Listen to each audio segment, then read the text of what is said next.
설린대학교 대학혁신지원단장 우종선입니다. 코로나19 방역 지침을 준수하여 2020학년도 설린대학교 전문대학 혁신지원사업 성과확산 포럼을 비대면 행사로 개최하게 되었습니다. 저희 대학의 성과확산 포럼에 참여해 주신 내외빈 여러분들께 진심으로 감사드립니다. 성과의 공유와 확산을 통해서 저희 대학이 더욱 발전하기 위한 밑거름으로 삼고자 합니다.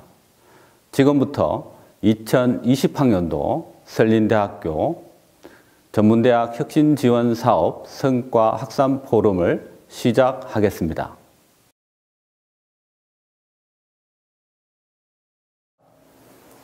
설린대학교 대학혁신지원단장 우종선입니다. 2020학년도 전국 전문대학 혁신지원사업 성과확산 포럼의 개최를 축하드리며 전문대학 혁신지원사업의 참여대학으로서 대학들 간의 성과 공유를 통해서 배우고 더욱 발전하는 기회로 삼고자 합니다. 설린대학교는 2020학년도 사업 성과에 대해서 교육 영역 부분에 대한 우수 사례를 소개해 드리도록 하겠습니다. 소개해 드리는 순서로는 전문대학 혁신지원 사업에 대한 저희 대학의 전체 체계에 대해서 먼저 소개를 드리고 다음 순서로 교육 영역의 우수한 프로그램들에 대해서 여러분들에게 함께 공유해 드리도록 하겠습니다. 저희 대학의 중장기 발전 계획은 개편 주기에 따라서 2019학년도에 새롭게 재수립되었으며 현재까지 추진되고 있습니다. 저희 대학의 중장기 발전 계획의 비전은 지역과 함께 혁신 성장하는 기독교 명문대학이라는 비전을 가지고 교육혁신을 통한 전문 기술 인재의 양성과 설린 정신을 통한 사회 기여라는 목표 아래 인재상에 따른 6대 핵심 역량을 가지고 있습니다.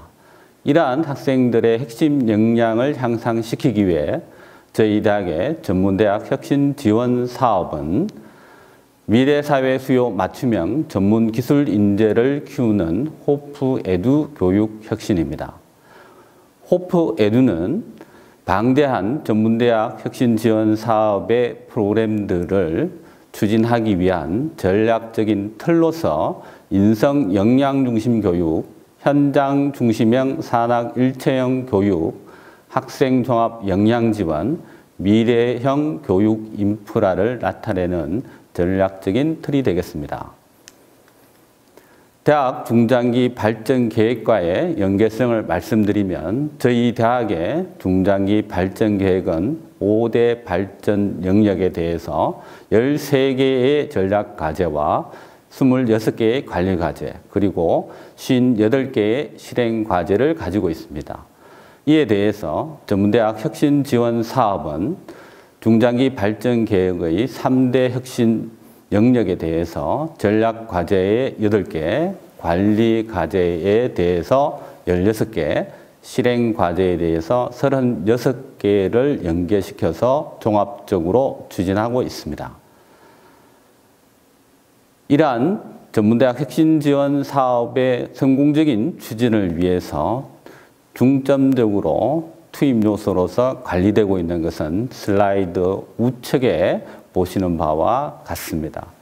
여기에 대해서 저희들은 산출물로서 자율성과지표는 연계형 교과목 운영지수, 산학 일체형 교육 성과지수, 대외교육 평판도 지수로 구성되어 있습니다. 교육 영역에 대한 설명을 드리기 위해서 저희 대학의 교육혁신 전략에 대해서 말씀드리도록 하겠습니다. 교육혁신을 위해서는 교육과정, 교육방법, 교육인프라 3대의 핵심 요소가 중요한 요소가 되는데 이러한 3대 핵심 요소에 맞추어서 저희들은 호프에듀라는 전략적인 틀을 가지고 교육 영역의 모든 세부 프로그램들을 체계적으로 구성해서 운영하고 있습니다. 각각 운영하면서 학생들의 역량에 대한 종합적인 관리와 지원을 하기 위해서 1차 년도 사업으로 SALT라는 학생 역량 통합 관리 시스템을 구축하고 학생들의 역량을 관리하며 지원하고 있습니다. 프로그램의 추진 체계에서의 중요한 점으로서는 저희 대학의 각 부서가 역할을 분담하고 있습니다.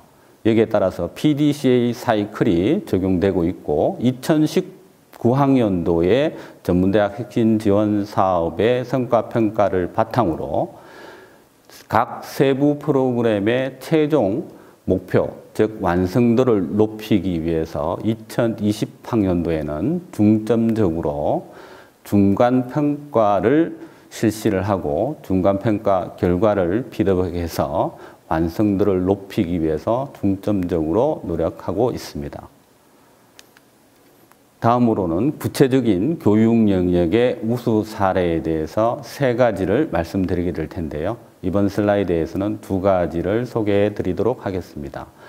그 첫 번째로는 기초학습 능력을 향상시키기 위한 디딤돌 동료 학습팀 지원이 되겠습니다.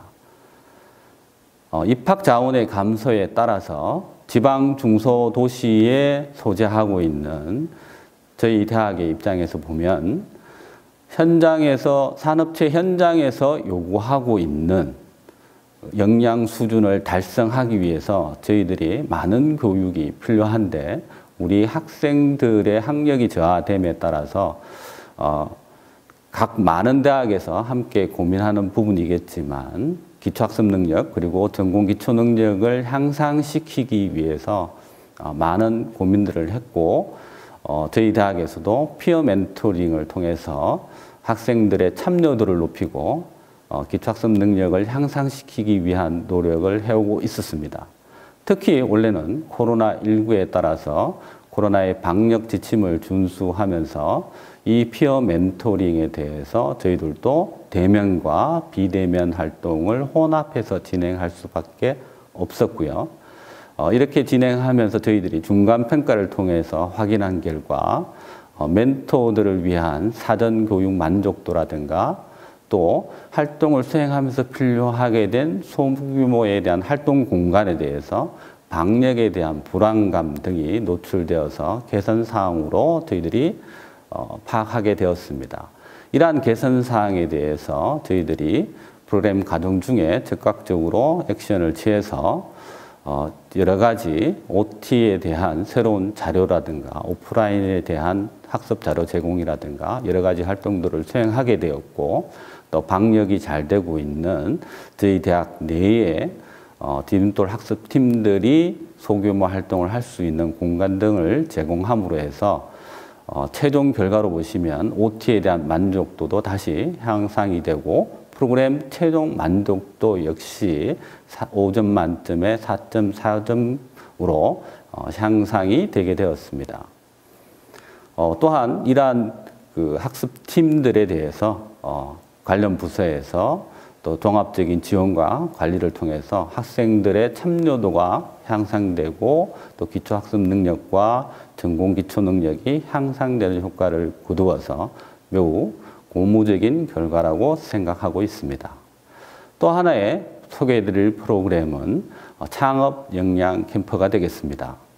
저희 대학은 간호보건계열 학생들이 70% 이상을 차지함으로 해서 창업 역량 캠프를 진행하는데 학생들의 참여도 문제에 대한 상황들이 2019년도에 발생이 되었습니다. 이것을 개선하기 위해서 전년도의 전체적인 프로그램 평가에서 원데이 캠프를 내용의 밀도를 높이기 위해서 1박 2일 캠프로 또 피드백해서 저희들이 전체적인 재구성을 하게 되었고요. 이 프로그램을 진행하면서도 중간평가를 수행하게 되었습니다. 물론 대면 활동을 할 수밖에 없는 상황이었기 때문에 저희들이 방역 지침을 준수하는 가운데 1박 2일 캠프로 진행을 할 수 있었고요. 또 학생들의 그 중간평가 결과에 대한 요구사항으로 창업 멘토와의 직접적인 대화, 그리고 직접적인 어떤 궁금한 내용들에 대한 해소, 이런 부분들이 강력하게 요구가 되었기 때문에 저희들이 이런 부분에 대해서 적극적으로 액션을 취하게 되었습니다. 결과로 보시면 전체적인 5점 만점에 4.97점의 프로그램 만족도로 나타나게 되었습니다. 물론 창업 캠프의 궁극적인 장기 성과는 창업의 효과로 나타나야 되는데 1차적으로 올해의 결과를 바탕으로 이것을 학생들한테 잘 홍보해서 또 우리 학생들이 더욱더 창업에 대해서 많은 관심을 기울이고 또 참여를 통해서 장기적인 창업의 효과로 나타나리라고 기대하고 있습니다. 지금 슬라이드에서 보고 계신 부분들은 저희들 교육 영역에서 수행한 각종 프로그램들을 추진하면서 발생한 여러 가지 행사 사진들이 되겠습니다. 참고해 주시기 바랍니다. 그리고 마지막 우수 사례로 여러분들께 소개해 드릴 것은 영양진단 도구의 신뢰도 개선이 되겠습니다. 지금 현재 전문대학 혁신지원 사업을 수행하고 있는 단장으로서 또 개인적으로도 굉장히 많은 관심을 기울이고 있는 분야가 되겠습니다. 학생들에 대한 역량 기반 교육으로의 전환에 따라서 학생들의 역량을 정확하게 진단하는 것들이 굉장히 중요해졌는데, 거기에 따라서 전문대학 혁신지원 사업에 참여하고 있는 많은 대학들에서 저희 대학과 마찬가지로 1차년도 사업 수행을 통해서 자체적으로 학생 역량 진단 도구를 도입하고 개발한 것으로 알고 있습니다. 저희 대학 역시 2019학년도 사업으로 학생 역량 진단 도구를 자체적으로 개발을 하고 그 과정 속에서 신뢰도와 타당도에 대한 1차적인 검증을 거쳤습니다만, 원래 사업을 통해서 기준 타당도에 대한 추가적인 분석 작업을 수행하고 있습니다. 진단 도구에 대한 어떤 그 타당도, 신뢰도가 여러 측면에서 볼 수 있겠지만 저희들이 생각하는 신뢰도 부분에서는 타당도가 좀 결합되는 개념으로 신뢰 그 어떤 정확성에 대한 부분들에 대해서 고민이 있었던 것입니다. 기준 타당도를 검증해내기 위해서는 기준이 있어야 되는데, 지금 현재로서는 K-캐사가 가장 표준화되어서 사용되고 있는 것으로 보여졌기 때문에 K-캐사와 비교를 통해서 저희 대학의 학생 역량 진단 도구의 기준 타당도를 검증하고자 하고 있는데, 이 부분에 대해서 K-캐사가 진단 도구의 좀 차이점, 그리고 역량 체계가 다르기 때문에 거기에 대해서 T점수를 가지고 1차적으로 분석을 해볼 예정입니다. 지금 현재는 분석이 덜 끝나 있기 때문에 좀 의미 있는 분석 결과가 나온다면 여러분들께 추가적으로 공유를 드리면서 또 함께 논의를 통해서 더욱 발전시키고 싶습니다. 역량 기반 교육으로의 전환에 따라서 학생들의 역량을 어떻게 정확하게 측정을 해낼 수 있느냐, 이것이 우리 또한 역량 기반 교육의 성과와 직결되어 있기 때문에 많은 대학들이 공통적으로 관심을 가질 수 있는 분야라고 생각을 합니다. 제 개인적으로는 차년도에는 이 역량 진단 도구의 측정값과 또 한편으로는 산업체 현장에서 실제로 우리 학생에 대한 역량에 대한 평가 결과가 얼마나 일치하는지도 굉장히 중요한 요소가 될 것 같습니다. 여기에 대해서도 또 많은 대학들에서 함께 고민하고 있으리라고 생각을 하는데요. 각 대학마다 핵심 역량이 다르기 때문에 조금씩 다르겠지만 공통적인 주제로 또 함께 논의하고 발전시켜 나갈 수 있는 부분이라고 생각합니다.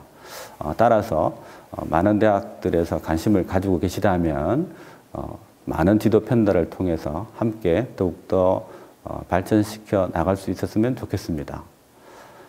이상으로 저희 설린대학교의 전문대 핵심 지원 사업 교육 영역의 우수 사례에 대해서 소개해드렸습니다. 감사합니다. 안녕하십니까. 설린대학교 간호학부 최은희입니다. 저는 이번 교직 과목 교육과정에 PBL 기반 수업을 조금 적용해 보았습니다. 목차는 다음과 같습니다. 첫 번째 수업 및 교과목 고찰, 교수법 적용 계획, 그리고 2020년도 2학기 수업에 어떻게 적용을 했는지, 그리고 네 번째 적용 결과 한번 살펴보도록 하겠습니다.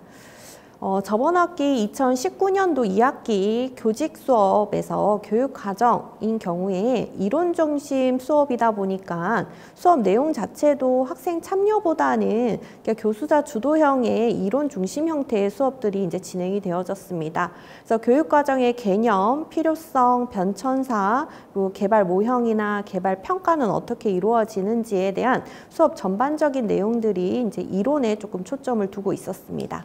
그래서 기존 수업의 문제점을 조금 살펴보면 수업에 대한 관심도가 아무래도 전공 수업보다는 조금 떨어지는 부분들이 있었습니다.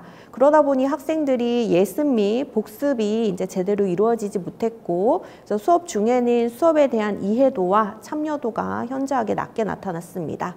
그래서 수업 내용 및 과제도 이제 양이 조금 많다라는 불만적인 내용들이 좀 있었고요.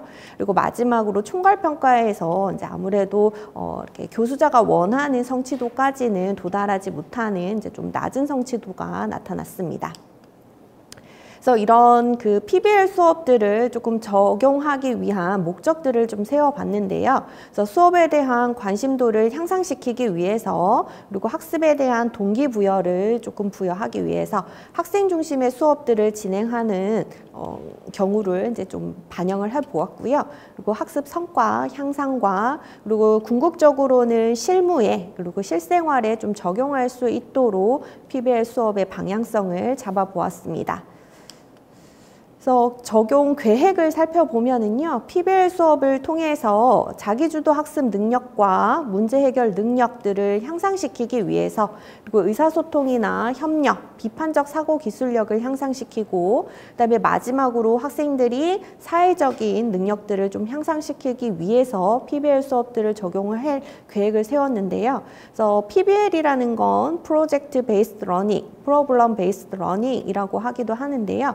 프로블럼과 프로젝트의 조금 차이점이라고 본다면 프로젝트가 좀 더 과정 중심 형태다라고 볼 수 있습니다. 그래서 본 수업에서는 프로젝트에 조금 초점을 둬서 학생들이 문제 해결력도 중요하지만 그 과정 안에서의 결과물들을 조금 더 집중적으로 이제 수행할 수 있도록 초점을 두었습니다. 그래서 2020년도 2학기 수업의 적용 내용들을 조금 계획을 해봤는데요. 그래서 보건교과 2차 시 수업들을 교육과정 개발을 통해서 좀 진행을 해보았고요. 그래서 수업을 한 후에 학생들이 수업 내용들을 바탕으로 교육과정 개발을 이제 진행하는 형태들로 이제 이루어졌습니다.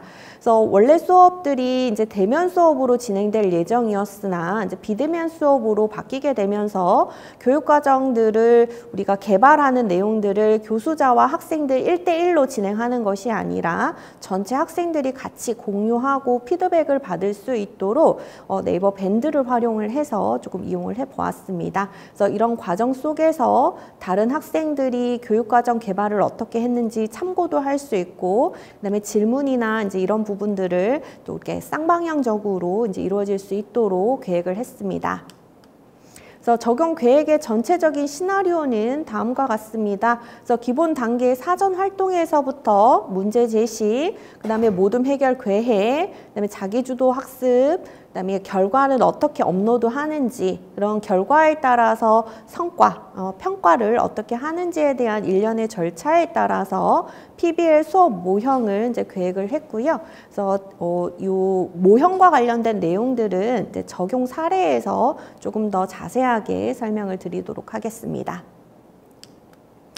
네, 교수법 수업 적용과 관련된 내용입니다. 첫 번째로 사전 활동에서 학생들이 교육과정에 대한 개념들을 조금 더 이해하기 쉽도록 그리고 좀 흥미를 불러일으키기 위해서 교과목과 연계가 되면서도 학생들이 흥미를 가질 수 있는 좀 주제를 선정을 해보았는데요. 그 첫 번째가 바로 여행 계획 세우기에 해당이 됩니다. 그래서 우리 교직반 학생들이 20명으로 이제 구성이 되어져 있어서 4명씩 한 조로 이제 팀을 구성을 하게 되고요. 그래서 4명이서 이제 본인들이 가고 싶은 여행지를 선택을 하고 그 여행지에 따른 이제 계획들을 이제 구성하는 미션을 주었습니다. 그래서 이런 과정 속에서 학생들이 얼마나 교육 과정에 대한 개념들을 좀 이렇게 손쉽게 이제 이해할 수 있는지를 좀 살펴볼 수가 있는데요. 그래서 교수자의 입장에서는 여행 계획표를 세울 때 이제 틀만 가이드라인만 제공을 했습니다. 그래서 팀명을 정하고요. 그리고 가고 싶은 여행지, 그리고 그런 여행지가 정해졌을 때 여행 계획표를 짜기 위한 다양한 활동들에 대한 내용들은 학생들이 스스로 구성을 하도록 이제 권장을 시켰습니다. 그래서 각각의 학생들, 4명의 학생들이 이제 어떤 내용들을 조사하고 계획을 세웠는지를 이제 표로 작성을 하도록 했고요. 그 학생들이 좀 더 손쉽게 여행 계획표를 세울 수 있도록 교수자가 간단한 예시를 제공을 했는데요. 뭐 먹거리라든지 뭐 관광지 소개라든지 이렇게 일정표라든지 이런 예시들을 제공하고 양식은 학생들이 자유롭게 이제 진행을 할 수 있도록 권장시켰습니다. 근데 이렇게 학생들이 완성한 계획표들을 이제 저희가 업로드를 하고 같이 공유를 하는 과정 속에서 학생들의 어떤 자기 주도적인 그리고 문제 해결력들이 되게 다양하고 창의적이다라는 것을 조금 볼 수가 있었습니다. 그래서 그림을 넣는다든지 뭐 지도를 넣는다든지 이런 식으로 이렇게 어떤 게임의 형태들로 이제 진행을 하면서 이렇게 그림도 그리고 이렇게 좀 이렇게 아름답게 예쁘게 작성한 표들을 볼 수가 있었습니다. 그래서 이런 여행 계획표 자료들을 우리 밴드를 통해서 조금 공유 과정들을 거쳤고요. 그래서 그런 공유들을 통해서 다른 학생들이 어떻게 그 팀원들이 이제 계획표를 세웠는지 같이 그 정보 공유들이 이루어졌고 교수자는 그런 내용들을 바탕으로 좀 빠진 부분이라든지 좀 문제점들을 이제 피드백으로 제공을 하게 되었습니다. 그래서 학생들 본인 자체와 그다음에 팀원들이 문제점들을 다시 개선하고 점검하는 시간들을 좀 가져보았고요. 그리고 이제 마지막으로 이런 여행 계획표들을 통해서 교육과정 개념이 이제 어떻게 이루어지는지 우리가 확인하는 시간을 가져보았습니다. 세 번째, 이제 교수법 수업 적용과 관련해서 문제 제시를 이제 했습니다. 그래서 학생들이 실제로 보건교과와 관련된 주제에 따라서 교수법을 연결하는 이제 미션을 제공을 했고요. 그런 교수법에 따라서 보건교과를 개발하는 과정 미션 두 번째, 그리고 이런 미션 개발한 내용들을 바탕으로 실제로 수업을 시연하는 미션 3까지 이렇게 진행을 해보았습니다. 그래서 미션 1 같은 경우에는 보건교과의 주제들이 주어지게 되고 그런 주제에 따라서 교수법들을 이제 다양하게 이제 제시를 하고 그런 주제와 교수법들을 연결할 수 있도록 팀원들 내에서 이제 상의를 하고 이제 이루어지도록 했습니다. 그래서 하나의 주제에 여러 개의 교수법이 나올 수도 있다라고 이제 안내를 했습니다. 두 번째 과정, 교육과정 개발과 관련해서는 절차에 따라서 요구 분석 및 목표 설정, 그다음에 학습 목표 설정, 교육 내용 선정 및 조직, 교수학습 지도안 작성, 그리고 마지막으로 학습 자료 및 평가 계획 이렇게 5가지 절차에 따라서 수업이 이루어지고 학생들이 스스로 작성해 보게끔 시간을 제공을 한 후에 그런 작성한 내용들을 밴드에 업로드한 후 그런 내용들을 이제 교수자가 피드백을 제공을 하게 됩니다. 그래서 여기에는 이제 학생 개별적으로 작성한 내용들이 또 있겠지만 좀 공통적인 문제점이나 이제 이런 부분들을 같이 학생들과 공유하는 시간도 함께 이루어지게 됩니다. 그래서 학생들은 그런 피드백에 따라서 1차적으로 수정을 할 수도 있지만 또 궁금한 점이나 이제 이런 부분들이 있으면 밴드에 이제 본인이 궁금한 점들을 올림으로 인해서 또 다른 학생들이 같이 공유할 수 있는 시간을 가질 수가 있었고요. 그래서 그런 밴드들을 통해서 교수자가 일방적인 어떤 피드백을 제공하는 것이 아니라 학생과 교수자 그리고 학생과 학생들 간에 서로 상호작용이 좀 이루어질 수 있도록 수업을 진행을 해 보았습니다. 네, 이런 식으로 학생들이 작성한 결과물들 또한 밴드에 공유를 하게 되고요. 그래서 그런 과정들을 함께 이제 공유하면서 좀 상위 학생들이 하위 학생들을 좀 도와주는 형태들로도 진행이 되어질 수 있었습니다. 마지막으로는 본인들이 개발한 내용들을 시연하는 형태들로 이제 미션 3을 진행을 했는데요. 그래서 실제로는 저희가 대면 수업들을 진행을 할 때는 본 수업에서 학생들이 이제 직접 발표하는 형태들로 수업을 진행을 하려고 했으나 비대면 수업으로 이제 바뀌면서 학생들이 동영상으로 이제 촬영을 해서 이제 같이 공유하고 밴드에 공유하고 그래서 본인 스스로 평가도 해보고 다른 학생들이 한 내용들을 바탕으로 동료 평가들을 진행을 해보았습니다. 그래서 이때의 평가는 수업 자체에 대한 평가가 아니라 교육과정 개발이 잘 이루어졌는지에 대한 평가들을 좀 진행을 해보았습니다. 네, 이렇게 식으로 해서 우리 PBL을 수업 시간에 조금 활용을 해보았고요. 그래서 적용 결과를 한번 살펴보도록 하겠습니다. 그래서 첫 번째, 예습용으로 선수문항의 강의를 본다라는 의견에서 그렇다라는 의견들이 조금 가장 많이 나왔는데요. 복습도 마찬가지로 선수학습을 통해서 강의를 본다. 그래서 학생들이 기존에는 예습과 복습들이 거의 이루어지지 않았다라고 한다면 이런 PBL 수업들을 통해서 학생들이 수업을 예습하고 복습하는 기회가 조금 늘어났다라는 것을 볼 수 있었습니다. 그리고 세 번째는 과제물을 할 때 어떤 매뉴얼이나 다른 사람들의 내용들을 조금 공유하고 참조했다라는 내용이 매우 그렇다와 그렇다의 비율이 좀 높게 나타났는데요. 이런 과정 속에서 저희가 비대면 수업들을 진행하면서 밴드를 통해서 같이 정보들을 공유하고 상호작용한 어떤 결과물이지 않나 생각을 할 수 있습니다. 그리고 네 번째는 수업을 들으면서 본 교과목에 대한 흥미를 갖게 되었다. 그래서 뭐 그렇게 드라마틱한 결과는 아니지만 그래도 보통이다, 그렇다, 매우 그렇다의 비중이 좀 높게 나타남으로 인해서 기존 수업들, 이론 중심의 형태의 수업보다는 좀 흥미도가 향상되었다라고 볼 수 있었습니다. 그리고 다섯 번째는 배경 지식이 조금 더 증가되는 것을 느꼈다라는 의견들도 그렇다가 가장 많이 이제 나타나는 것을 보고 어떻게 보면은 본 교과목들을 이론 수업들을 듣고 스스로 문제를 해결함으로 인해서 학생들이 스스로 습득하게 된 부분들이 많았다라고 볼 수 있을 것 같습니다. 그리고 여섯 번째, 사전학습 을 통해서 수업에 어떤 능동적으로 참여하게 됐다라는 비중들이 매우 높다, 매우 그렇다, 그렇다, 보통이다 라는 비중들이 가장 많았고요. 여기에서 이제 좋은 점들은 그렇지 않다, 매우 그렇지 않다라는 부정적인 평가들이 없었다.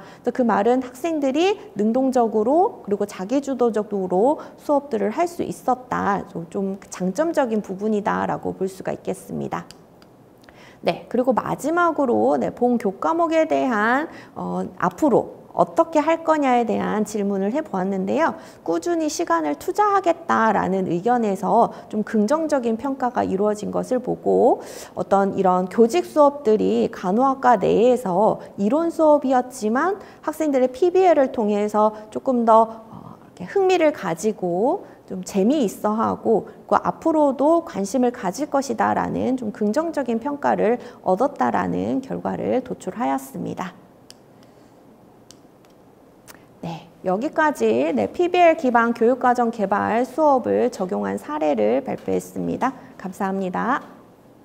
안녕하세요. 저는 설린대학교 간호학과 3학년, 이제 4학년에 올라가는 윤다운이라고 합니다.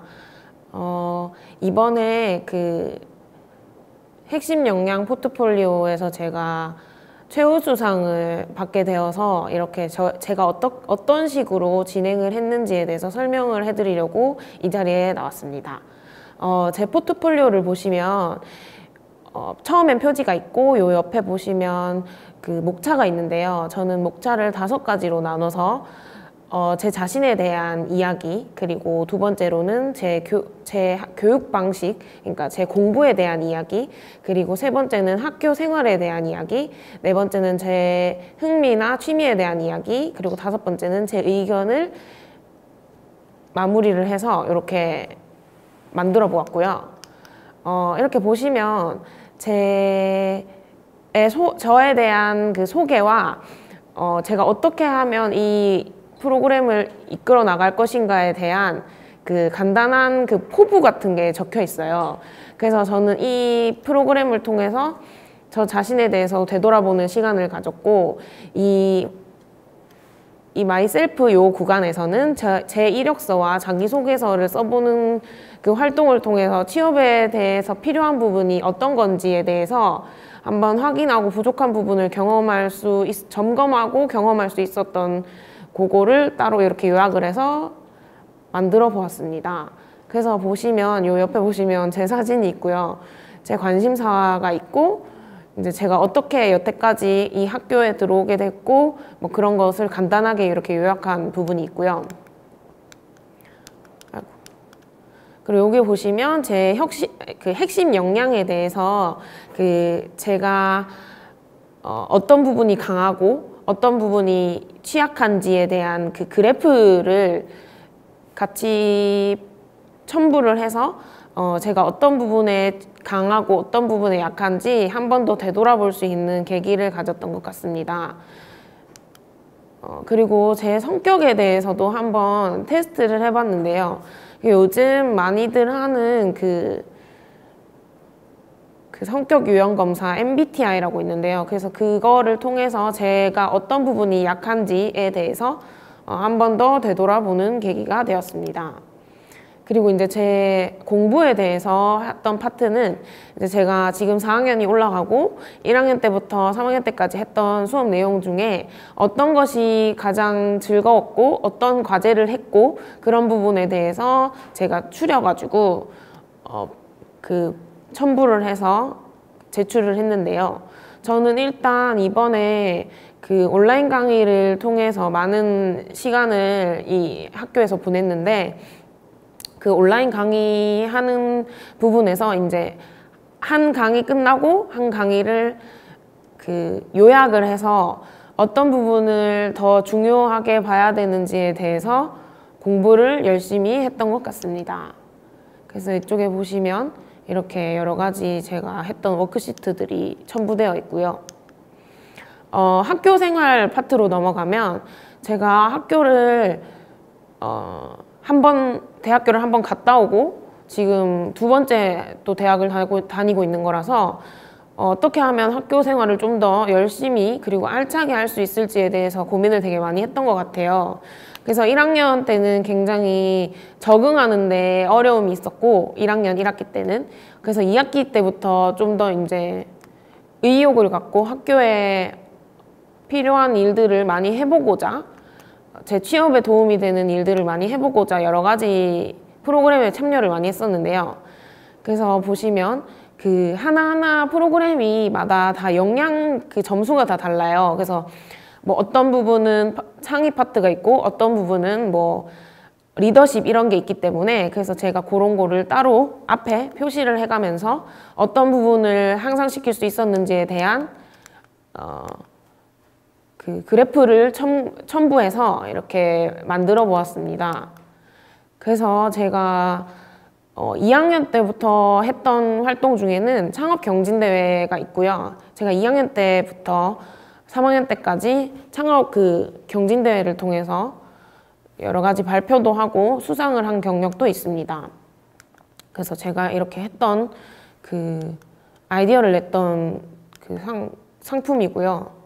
그래서 이거는 이제 상을 받았던 경력도 있고, 그리고 여기 보시면 이거는 이제 썰린 공부의 신과 자격증 겟 활동이라는 게 있어요. 그래서 학기가 시작되면 이제 친구들이랑 같이 뭐 멘토 멘티 이렇게 해가지고 같이 공부를 하는 그런 프로그램이 있는데 항상 그 프로그램에 참여를 해서 이렇게 잘한 경우에는 이렇게 상을 받기도 했고요.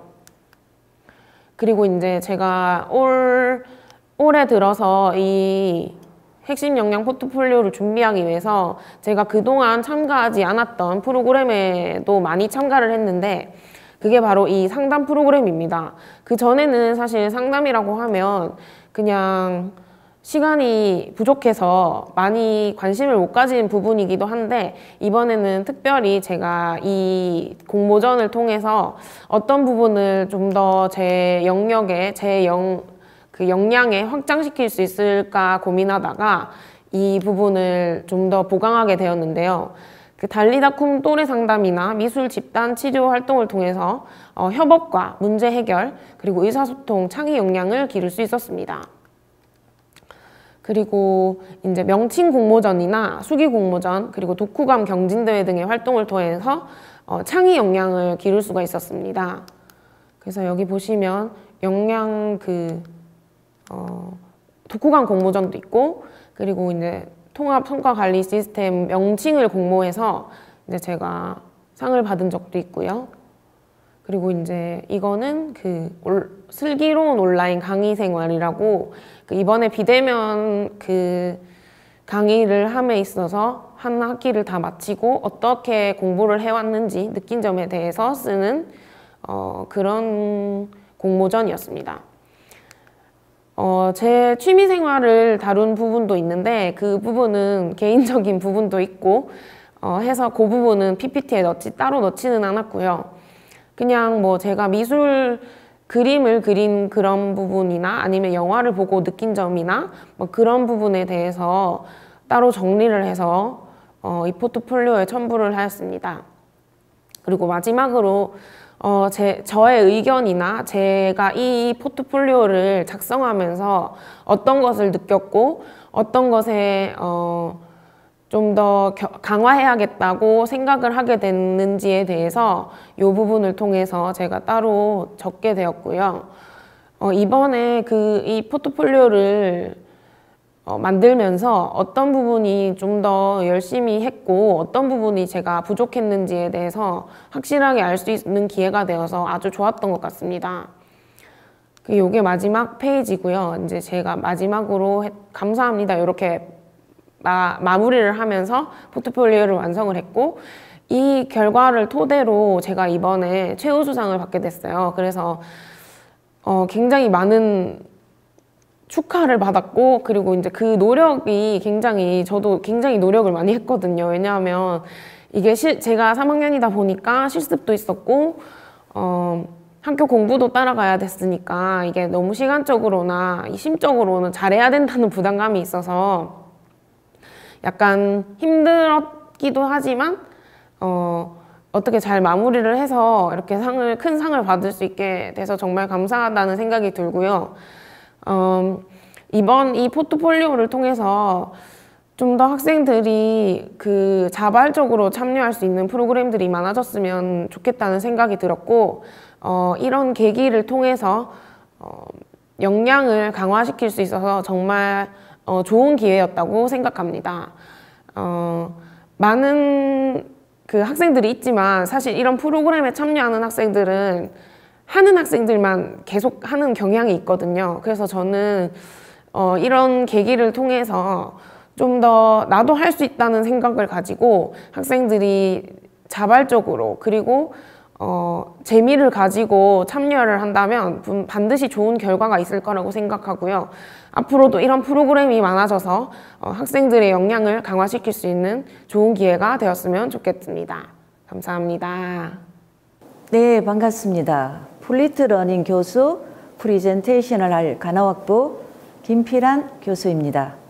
목차는 다음과 같습니다.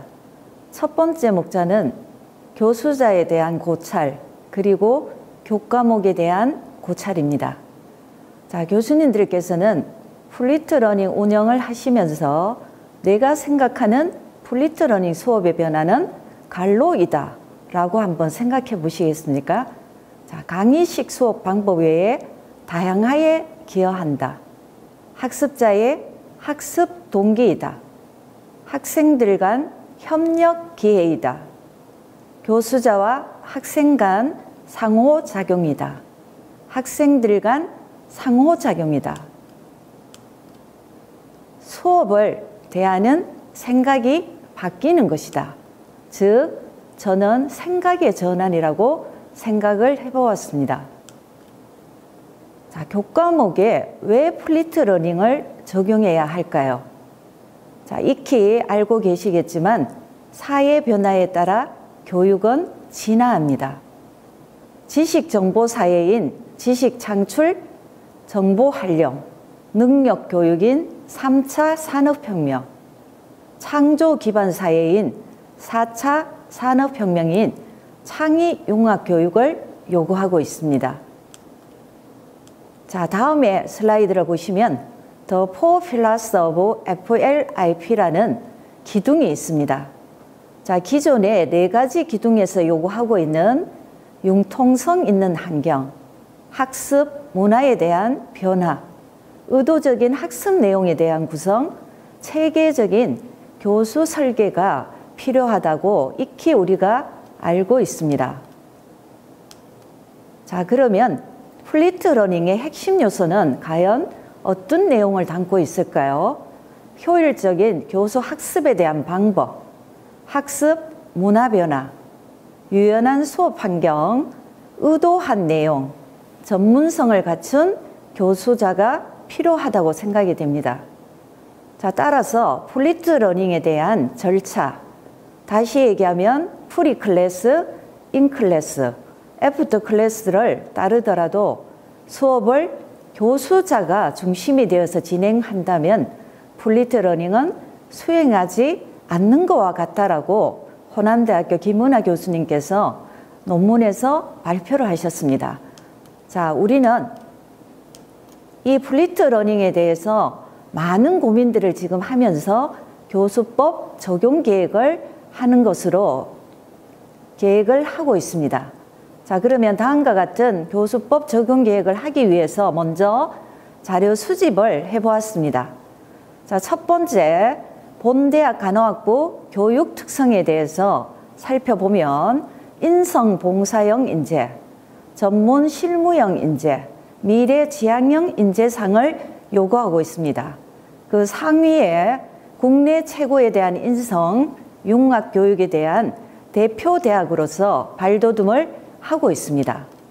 자, 두 번째 자료 수집은 학습 동기 및 문제 해결 능력을 향상시키는 교육을 요구하기 때문에 한국간호평가원에서 12가지 학습 성과에 대한 제시를 살펴보았습니다. 그 중에 1번, 2번, 6번에 대한 문제 해결 능력, 학습 동기에 대해서 향상시키는 교육이 접목됨을 살펴보았습니다. 자, 다음은 교과목 특성 분석입니다.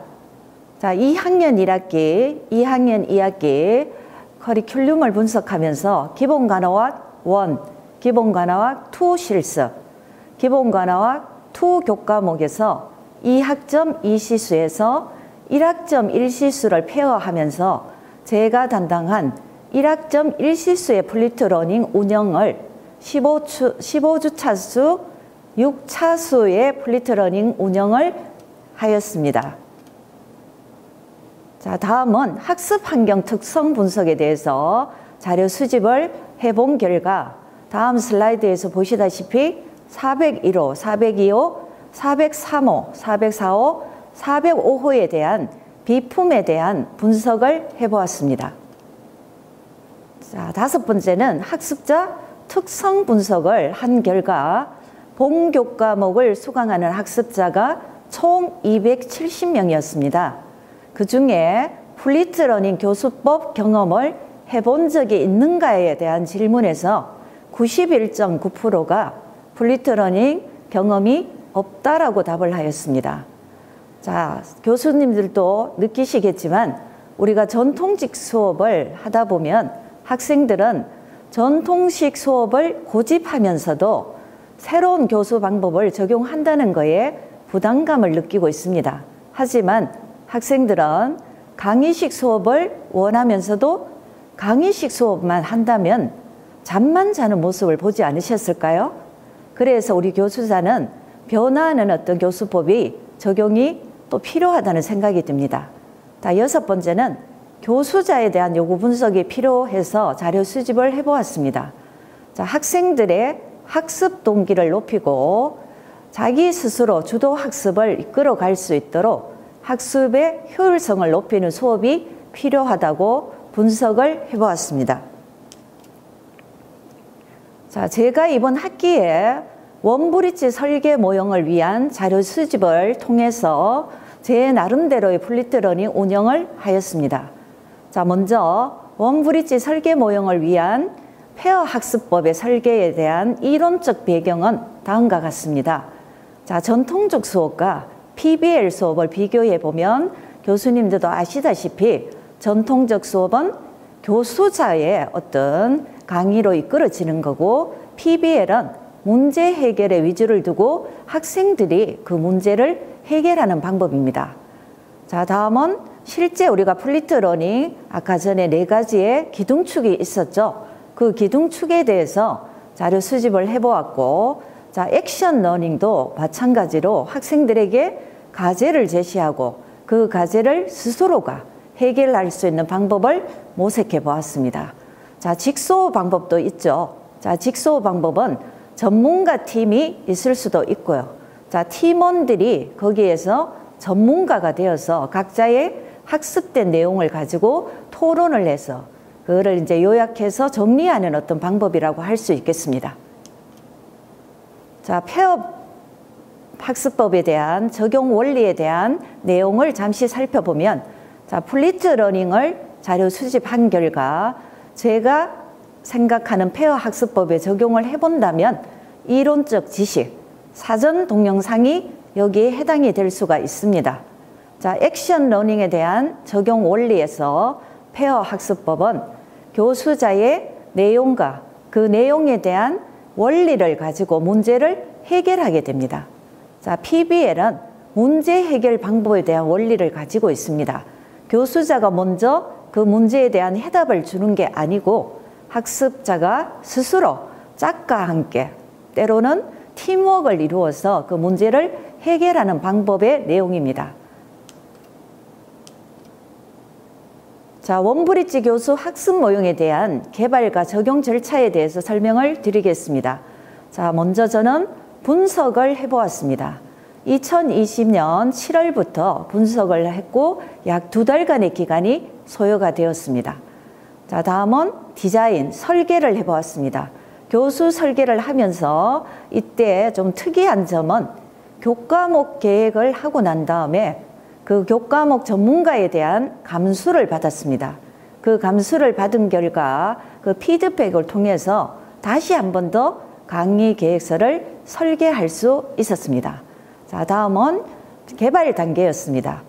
제가 조금 전에도 말씀드렸다시피 원브릿지 교수 학습 모형에 대한 페어 방법을 개발하는 단계를 한 2달 정도 소요를 하였습니다.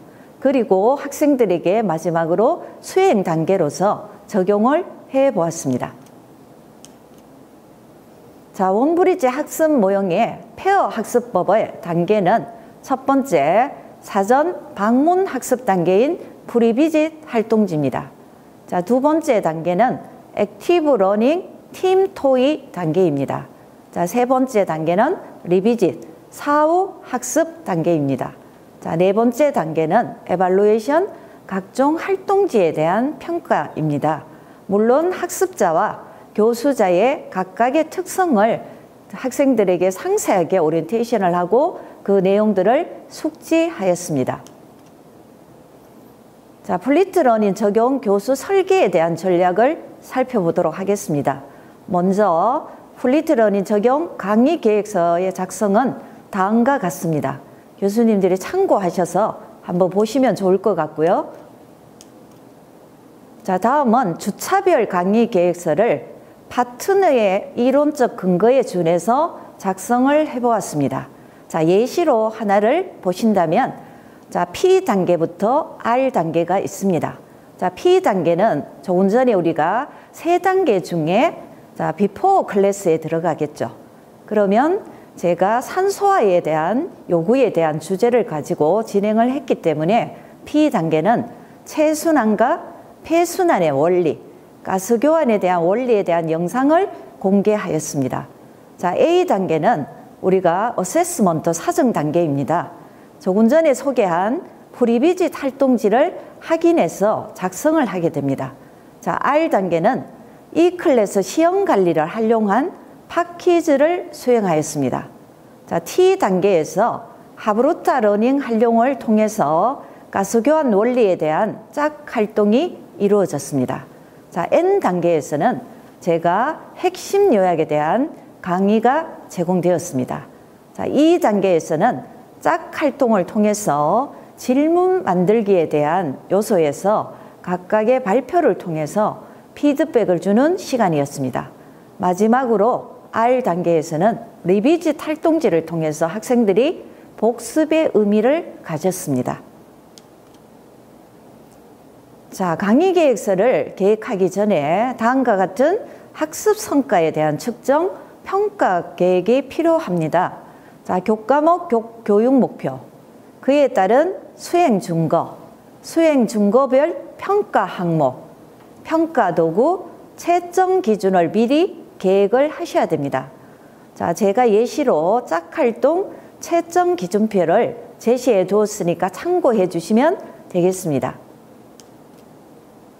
자, 학습 성과 측정을 하고 평가 계획을 하기 위한 예시의 하나의 이제 교육 목표를 보시면, 자, 죽음을 제대로 인식하여 자신의 삶과 앞으로 살아갈 인생에 대한 근원적인 문제들에 대한 죽음 교육의 실제를 경험한다라는 목표에 준해서 2가지의 학습 목표가 있습니다. 첫 번째는 죽음의 정의, 죽음의 종류를 설명할 수 있다.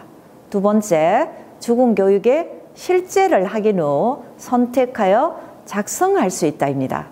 자, 각각의 평가 항목은 지식과 기술로 나누어서 분류를 하였고요. 배점도 각각 배점을 했고, 평가 도구 및 방법도 각각의 평가 도구와 방법으로 이루어졌습니다. 자, 실제 온라인 콘텐츠를 준비하면서 제작할 때 저는 이번 학기에 사전학습 콘텐츠 개발에 있어서 PPT를 활용한 녹음 제작과 한글을 활용한 녹음 제작으로 개발을 하였습니다. 자, 다음의 목차는 교수법 수업에 대한 적용에 대해서 안내해 드리도록 하겠습니다. 자, 플리트 러닝의 수업에 대한 방향성을 교수님들께서는 일단 계획을 먼저 하셔야 될 것 같습니다. 자, 제가 특징적으로 보았던 조금 전에 프리비짓 활동지, 액티브 러닝 활동지, 리비짓 활동지, 두드림 노트 등이 있었습니다. 자, 이러한 단계들을 계획을 하고 첫 번째 단계에서 수업의 방향성은 수업 목표에 대한 설정이 필요하고, 2번째 단계는 수업 운영에 대한 전략, 3번째 단계는 평가 도구에 대한 개발이 필요합니다. 자, 4번째 단계에서 제가 개발한 페어 학습법을 이용해서 기본 간호학 이론 수업 과정에 대한 두드림 노트 준비, 프리비짓 활동지, 액티브 러닝 활동지, 리비짓 활동지, 에발루에이션 평가지, 마지막으로 두드림 노트를 완성해서 학습자들은 제출을 하는 과정이 한 학기에 저의 교과목의 플리트 러닝 운영 방법이었습니다. 자, 그러면 주차별 시각화 활동을 통한 온라인, 오프라인 학습 내용 연계에 대해서 살펴보도록 하겠습니다. 자, 조금 전에도 제가 익히 말씀을 드렸다시피 플리트 러닝 강의 계획서를 계획하기 전에 자문을 받아보는 건 상당히 좋은 어떤 결과였던 것 같습니다. 자, 강의 계획서의 디자인을 어떻게 하느냐에 따라서 이 플리트 러닝이 성공을 하느냐, 실패하느냐에 달려 있었던 것 같습니다. 그래서 저는 이제 부산대학교에 계시는 교육학 전공자에게 플리트 러닝 강의 계획서를 자문을 받고 그 자문 의뢰에 대한 결과에 따라서 다시 한 번 더 교수 계획서를 작성을 하였습니다. 그게 저에게는 이번 학기에서 아주 좋은 수학이 아니었을까 그런 생각이 듭니다. 자, 온라인 콘텐츠 학습 연계를 하기 위해서 활동 연계에서 자, 학교에서 이미 구성되어 있는 LMS를 통해서 저는 이번 수업을 또 활용을 해보았습니다. 자, 첫 번째로 플리트러닝 수업 영상을 제작을 해서 학생들과 공유를 하였습니다. 그래서 학생들에게 공유한 내용들이 결국은 학생들도 LMS 사이트에 들어와서 그 학습 등록에 대해서 그 영상을 보고 사전 학습을 하게 됩니다. 다시 얘기하면 조금 전에 말씀드렸던 프리비짓 활동지에 대한 활동을 하게 됩니다. 자, 다음은 자, 팟퀴즈 수행을 하는 어떤 부분이 있었습니다. 자, 일반적으로 우리가 많이 사용하고 있는 니어팟, 카훗, 자, 멘티미터, 구글 설문지 등을 활용하여 교수님들도 아마 팟퀴즈를 이용하셨을 겁니다. 제 수업에서는 구글 설문지와 LMS를 활용을 해서 학생들에게 시험 관리에 대한 생소한 어떤 영역을 한 번 더 소개를 하고 그 안에서 팟퀴즈를 수행하였습니다. 자, 다음은 학습활동 관리에서 학생들과의 과제 관리에 대한 탑재를 하면서 주차별로 탑재를 하고 세부적인 공지 내용도 본문의 내용으로 실어 보았습니다. 자, 이 내용은 결국은 학생들이 인클래스에 들어왔을 때 스스로가 학습한 내용을 가지고 팀 활동, 짝 활동을 통해서 형성 평가를 진행하는 부분이라고 생각하면 됩니다. 자, 다음은 학생들과의 공유가 중요하다고 얘기를 한 적이 있었죠. 자, 교수님들도 아마 SNS를 통해서 아니면 LMS를 통해서 아니면 LMS 안에 쪽지를 통해서 다양한 의사소통을 하셨을 겁니다. 저는 이번 학기 때 가장 많은 공유를 학교에서 제공한 LMS를 통해서 학생들과의 서로 상호작용에 교류를 하였습니다. 자, 저기에 제가 보시면 자, 일부분만 발췌를 했지만 사실은 상당한 어떤 의사소통의 기회가 있었던 것 같습니다. 자, 다음은 각종 활동지에 대한 평가를 한 후 학생들은 그 활동지를 LMS에 탑재를 하게 됩니다. 그래서 학생들이 탑재한 LMS의 활동지에 대한 내용들을 다시 한 번 더 교수님들에게 소개를 하고 있습니다. 프리비짓 활동지에 대한 학생의 근거, 액티브 러닝 활동지, 리비짓 활동지입니다. 자, 처음에 학생들은 플리트 러닝 교수법이 굉장히 부담이 된다고 사실은 얘기를 했었죠. 하지만 수업을 진행하다 보니 제가 중간 평가를 통해서 학생들에게 굉장히 좋은 어떤 결과를 좀 받은 것 같습니다. 자, 내가 잘하든 못하든 이 교수법에 내가 적응을 해봐야 되겠다라고 생각을 하면서 많은 활동지를 제공했음에도 불구하고 그 활동지를 다 메워간다라는 사실이었습니다. 자, 다음은 마지막으로 교수법 수업 적용 결과에 대해서 설명드리겠습니다. 자, 제가 처음에 15주차 중에 6주차만 플리트 러닝 교수법을 운영한다고 말씀을 드렸죠. 그래서 15주차 중에 9주차에서 14주차까지 플리트 러닝 운영을 하였습니다. 9주차 플리트 러닝 결과물은 다음과 같습니다. 자, 10주차 플리트 러닝 결과물입니다. 11주차 플리트 러닝 결과물입니다. 자, 12주차 플리트 러닝은 자, 학사 일정에서 대면 수업으로 이루어졌습니다. 그래서 저기 팀 토의를 하면서 자, 저의 모습도 교수님들 보이시죠? 자, 학생들의 의견도 대면 수업을 하면서 플리트 러닝을 할 때 가장 흥미로웠다고 저에게 또 피드백을 해 주었습니다. 자, 13주차 플리트 러닝 결과물입니다. 자, 14주차 플리트 러닝 결과물입니다. 자, 그러면 교수님들이 아마 궁금해 하실 것 같았어요. 조금 전에 6주차 중에 5주차는 원격 강의로서 플리트 러닝 수업이 이루어졌다라고 생각을 하시면 되고요. 나머지 한 주차는 대면 수업을 통해서 플리트 러닝이 운영되었습니다. 자, 그러면 원격 수업을 통해서 플리트 러닝 수업이 어떻게 이루어졌을까라고 궁금증이 드시죠? 자, 이 부분은 제가 고민을 하다가 전체 우리가 그룹 토의를 하는 거는 원격 강의 안에서는 힘들다라고 생각이 들었습니다. 그래서 하브루타 러닝 방법을 접목하여 짝 활동을 통해서 학생들이 SNS나 때로는 우리가 줌 회의를 통해 가지고 서로 간에 소통을 통해서 결과물을 만들었다고 보시면 되겠습니다.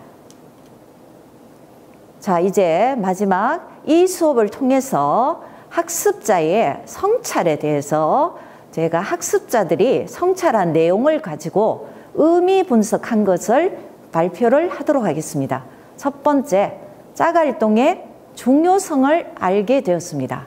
자, 두 번째, 영상을 시청하면서 바로 정리할 수 있어서 기억에 오래 남았다라고 하였습니다. 그러면 바로 정리한다는 것은 프리비짓 활동지에서 학생들이 스스로 작성을 한 거겠죠. 자, 세 번째는 짝에게 설명하기 위해서 본인 스스로가 내용을 정리하고 친구가 설명하는 내용과 비교함으로써 확실하게 머리에 남은 수업이라고 하였습니다. 자, 네 번째는 역할극을 통해서 수업에 적극적으로 참여할 수 있었습니다. 자, 다섯 번째, 복습을 통해서 배웠던 내용을 확실하게 기억할 수 있는 기회가 되었다고 합니다. 그러면 복습을 할 때 사용한 활동지는 리비짓 활동지였습니다. 자, 마지막으로 여섯 번째는 의사소통에 대한 간접 경험의 기회, 정확한 지식과 수행 능력을 가진 전문 간호사가 될 수 있는 발판에 대한 노력, 문제 해결 능력이 향상되었다라고 성찰을 하였습니다. 자, 그러면 제가 이번 학기에 플리트 러닝 수업을 운영하면서 교수자에게 학생들이 바라는 점에 대한 세 가지가 있었습니다. 그 첫 번째는 대면 수업에서 플리트 러닝 수업이 매우 효과적이었다. 자, 두 번째는 팟퀴즈에 대한 문제풀이를 해줬으면 좋겠다는 의견이 있었습니다. 자, 세 번째는 수업 시수에 따라서 시수가 조금 전에 제가 1학점 1시수가 배당이 되었습니다. 그 시수에 비해서 활동지의 양이 많았다는 의견을 주었습니다. 자, 향후 제가 플리트 러닝 수업을 계획한다면 이 부분을 반드시 제가 감안을 해서 수업 계획서를 계획을 해볼 생각입니다. 자, 마지막으로 저에 대한 성찰과 제언을 해보도록 하겠습니다. 자, 우리는 21세기 학생들의 어떤 변화의 모습들은 무엇일까? 그러면 학생들은 21세기에 어떤 특성을 가질까라고 이제 살펴본다면 N세대의 어떤 시대의 학생들이 아닐까? 자, 그러면 결국은 뭔가의 어떤 연결고리에서 내가 과거 역할을 해주는 교수자가 필요하다는 얘기일 거예요. 자, 그러면 자신의 방식대로 탐색하기를 좋아하는 게 N세대의 특성입니다. 그러면 우리 교수자들은 과연 어떤 성찰이 필요할까요? 제가 생각한 성찰은 교수자는 생각의 전환이 필요합니다. 과거에 가지고 있던 전통적인 수업에서 우리는 변화된 모습이 필요하다고 생각됩니다. 자, 두 번째는 좋은 수업이라는 것은 끝없는 시도와 실험에 대한 어떤 과정의 결과가 아니겠습니까? 자, 처음부터 내가 잘할 수는 없다고 생각합니다. 시행착오를 통해서 우리는 다듬어 간다면 이 학생들이 향후의 사회에 진입했을 때 본인들의 능력 향상에 상당한 도움이 되리라고 생각됩니다. 자, 세 번째는 온라인 수업에 대한 혁신에 대한 시작이 요구되어야 됩니다. 자, 코로나19에 대한 바이러스 너무나 위기의 상황입니다. 지금도 현재 진행형입니다. 자, 그렇다면 우리 교수자는 온라인 수업상에서도 다양한 교수법인 플리트 러닝 교수법을 어떻게 활용해야 될까? 모두들 고민에 대한 숙제를 해보셔야 할 것 같습니다.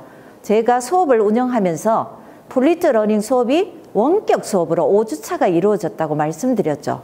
그때 제가 짝활동, 하브루타 러닝을 접목했던 게 저는 성공적이지 않았나라는 생각을 해봅니다. 자, 마지막으로 동료 학습자와 학업체계 활동, 그에 따른 문제 해결 학습을 통해서 인성과 창의성을 길러내야 된다고 생각이 됩니다.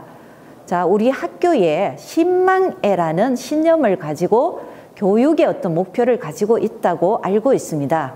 자, 교수님들, 자, 따로 내가 인성교육 해야지, 창의성을 길러줘야지 하는 것보다는 교과목을 통해서 다양한 교수법을 적용해 보시는 건 어떠실까요?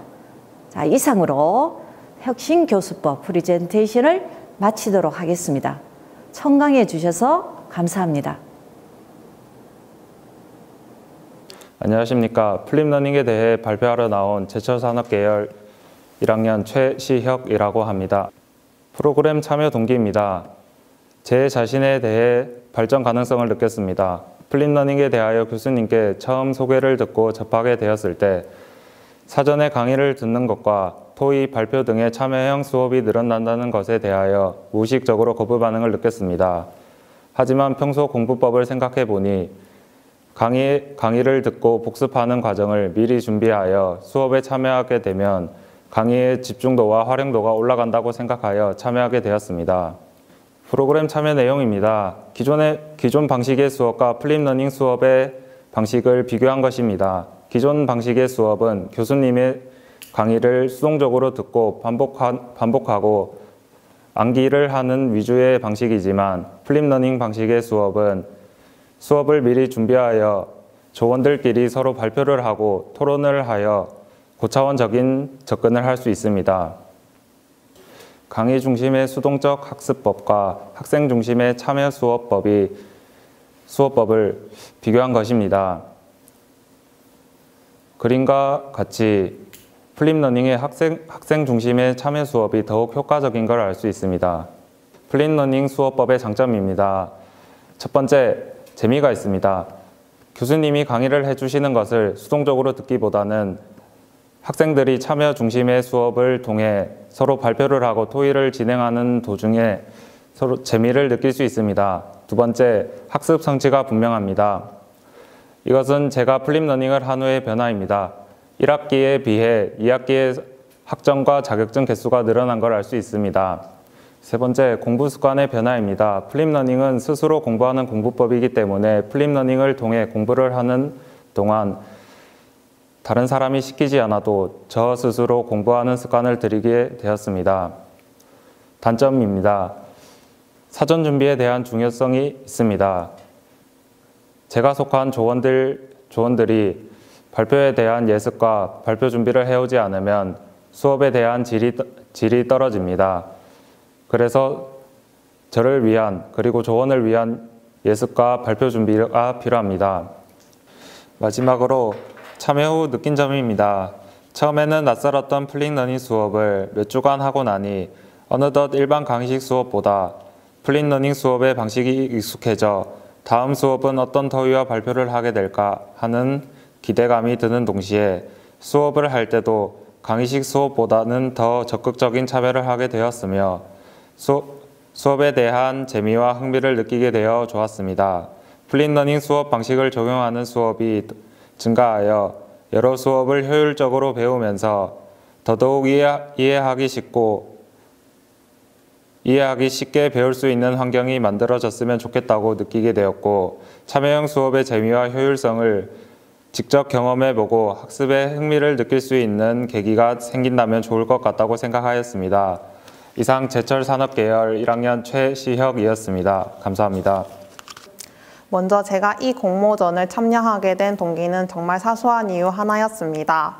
바로 교수님이 저희 밴드에 올리신 건요글이라는 하나의 이유로 저는 이 수기 공모전을 참여하게 되었습니다. 수기 공모전에 제출할 때 적었던 혁신교수법은 PBL 수업으로 저도 처음 들어보는 수업이라 많이 낯설었습니다. 수업의 진행 방법은 먼저 교수님께서 주제를 선정하여 그 주제를 저희가 이해하기 쉽게 상황극으로 영상을 만든 후 저희에게 보내주었습니다. 저희는 그 주제를 보고 조원들끼리 역할을 적절히 분담하여 PPT를 제작하였습니다. 저희는 거의 5명의 조원으로 이루어져 2명 정도의 자료조사에 들어가 전공서적과 인터넷 등을 이용하여 자료를 수집하였습니다. 그렇게 수집한 자료로 PPT를 만든 후 강의 시간에 저희들끼리 토론을 하거나 교수님께 피드백을 구해 PPT의 내용을 채우거나 수정하였습니다. 그리고 수정이 모두 마치면 나머지 조원이 앞으로 나가 다른 조와 교수님께 PPT를 이용하여 주제에 대해 발표하는 형식으로 진행하였습니다. 교수님은 저희에게 임상에 나갔다는 가정하에 공부를 하라고 강조하셨습니다. 수업 과정에서 책에 제시되어 있는 내용에 대해서만 공부하는 것이 아니라 임상에 일어날 수 있는 상황이나 촬영 순서 등을 알 수 있도록 유도하여 주셨고, 이는 학습자가 문제를 해결하면서 원리와 관련 지식들은 물론 임상에서의 전공 능력도 향상시킬 수 있는 방식이라 생각하였습니다. 지금 보이시는 PPT는 제가 소속된 조에서 PBL 당시 제작하여 발표하였던 PPT입니다. 실제로 교수님께서 제시해 주셨던 것으로 추락사고 시 펠빅스에 어떤 방사선 검사를 하여야 하나라는 주제로 PPT를 제작하였습니다. 보시는 것과 같이 엑스레이 사진 등을 첨부하고 저희가 직접 실습실에서 자세를 취해보고 사진을 찍는 등의 자료 수집을 하였습니다. 처음 해보는 수업이라 많이 어색하고 또 내 마음처럼 되지 않아 많이 힘들었습니다. 하지만 주차가 채워나갈수록 조원들의 협력과 교수님의 피드백으로 이 수업 방식에 적응해 나갔으며 결국 수업에 적응할 수 있었습니다. 물론 적응에 멈추지 않고 이 수업을 응용하여 나를 변화시켜 나아갔습니다. 제가 이 대회를 통해 깨달은 점이 있는데요. 그것을 한 줄로 표현하라고 하면 저는 사소한 도전이 나를 바꾼다라고 표현하고 싶습니다. 그 이유는 이 대회 참가 전 저는 저희 학교에서 홍보하는 각종 대회 등 다른 것들은 참가한다는 생각을 거의 하지 못했습니다. 저보다 뛰어난 사람들은 많으니 대회에 나간다 해도 저한테 혜택이 없을 거라 생각해 포기를 하였습니다. 하지만 이 대회를 계기로 학교에서 주관하는 다른 대회에도 신청을 넣었습니다. 그러면서 저의 작문 능력 또한 늘어나는 것 같은 느낌이 들며 자신감 또한 상승하였습니다. 처음에는 수상이 탐나기도 하고 교수님의 추천으로 시작한 대회였지만 이 대회로 인해 저는 저 자신을 바꾸어 수상이 다가 아닌 남의 추천이 아닌 저에 의한 대회 참가를 하게 되었습니다. 저는 이 수업법을 다른 학년에 적용해보는 것도 괜찮다고 생각합니다. 물론 단점은 있습니다.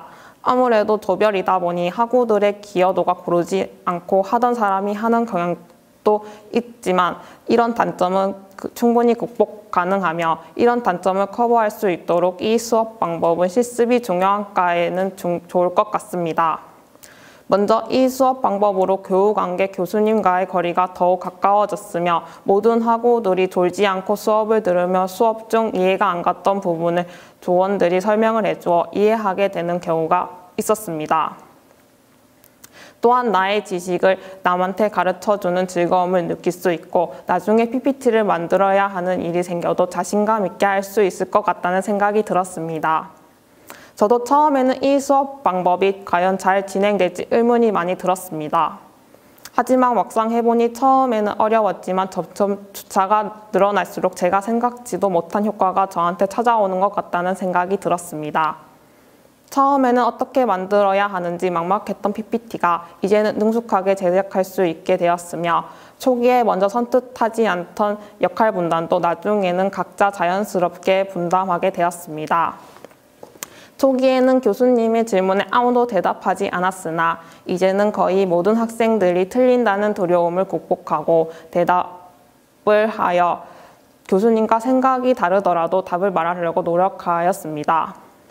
제가 PBL 수업법을 추천하고 싶었던 궁극적인 이유는 머리에 남아있는 지식의 양 때문이었습니다.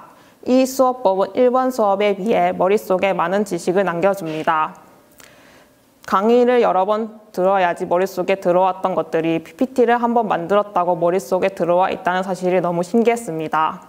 교수님이 발표를 피드백해주면서 내가 잘못 생각했던 지식들을 바로 고쳐주어 시험을 칠 때 일반 강의보다 노력을 덜 들이고도 기본적인 문제는 맞힐 수 있었습니다.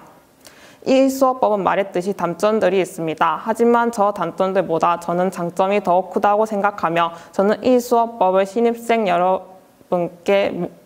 여러분과 재학생 여러분께 모두 추천합니다. 이상 저희 발표를 들어주셔서 감사합니다.